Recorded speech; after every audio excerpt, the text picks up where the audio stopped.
In this video, I'm going to show you how to create an event using Action Network in N8N, step by step. If you're managing campaigns and events or supporter activities, this is a simple way to automate the event creation process right inside your workflow. If this video helps you out, make sure to hit like and subscribe for more N8N tutorials just like this. Let's get started. First, open the workflow you want to work on inside N8N. This is the workflow where you want the event creation action to happen. Once your workflow is open, take a look at the Nodes panel on the right side of the screen. This is where you can add new services and actions to your automation.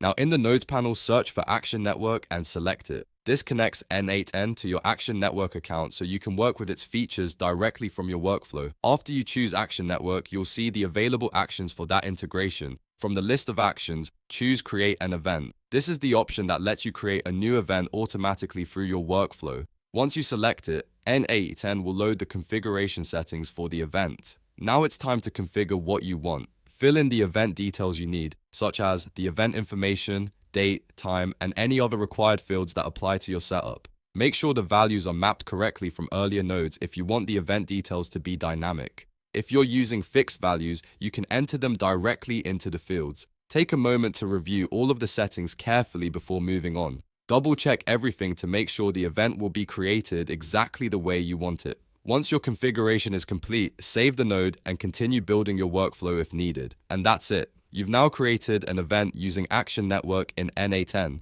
It only takes a few steps once everything is connected and configured properly. If this video was helpful, don't forget to like, subscribe, and check out the next tutorial for more N8N automation tips.